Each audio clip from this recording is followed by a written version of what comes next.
Welcome back. What a season it's already been for the women's basketball team at the University of South Dakota. The Coyotes are 24-5 right now. They have won 18 games in a row. They ran through the Summer League season undefeated, beat Western Illinois twice, beat South Dakota State twice. Can they keep it going now and win the league tournament and get back to the NCAA tournament for the second time in 5 years? Here is Summit League Coach of the Year, Dawn Plitzuweit with Jay Elsen in Vermillion. Well, the Coyote women are outright Summit League champions, and they earned that distinction with last week's 80-75 win over South Dakota State. First off, Dawn, how does it feel to reach one of your season-long goals?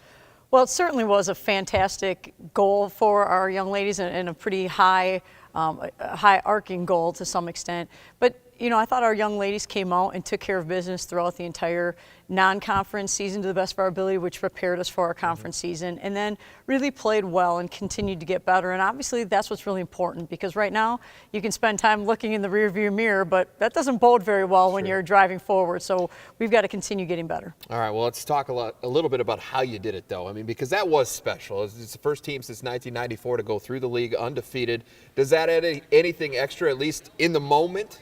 In the moment, it doesn't. At the end of the year, we'll look at that and celebrate that. But right now, it's just we look at the way that we did it in terms of getting better defensively was really important for us. And certainly when you head into tournament time, you really need to be firing on all cylinders, and you need to be really solid defensively and need to be prepared to have multiple looks for teams. Well, Jackrabbits certainly made you earn that last one. They had you down as many as 11 in the second half.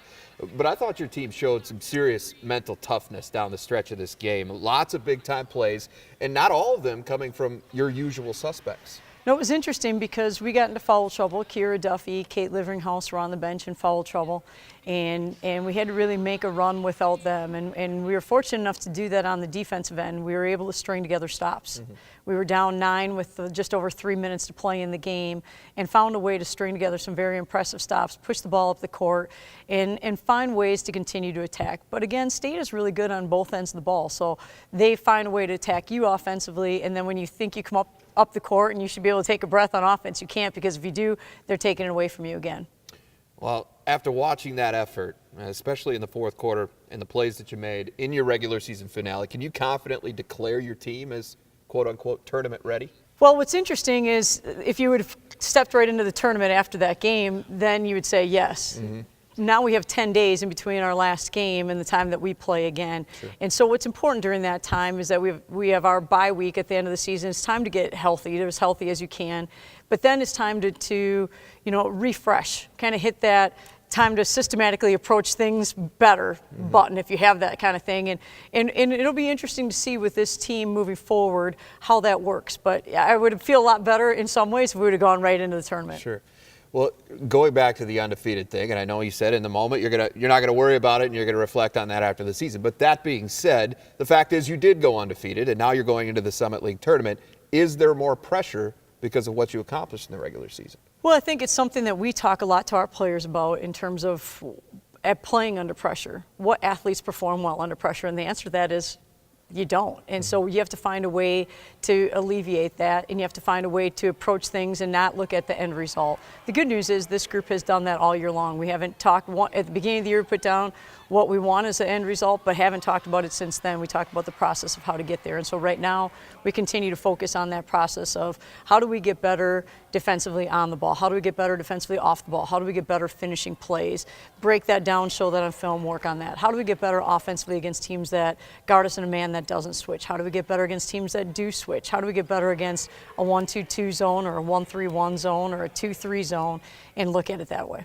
Well, your first test coming up Saturday, of course, against 8th-seeded Fort Wayne. First game of the tournament. This is a team you handled pretty comfortably in both regular season matchups. Anything, though, that you would like to see your girls do better this time against the Dons? Well, the last time that we played them, we held them down in scoring percentage, and we held them down in offensive rebounds, but the area that we didn't do a very good job was keeping them off the free throw line. They got there 19 times during that game, and DeJour Young got there 9 times herself. I think Fort Wayne is playing very good basketball right now. They're playing with a lot of energy, enthusiasm. They're starting to change their looks up defensively to try to slow teams down.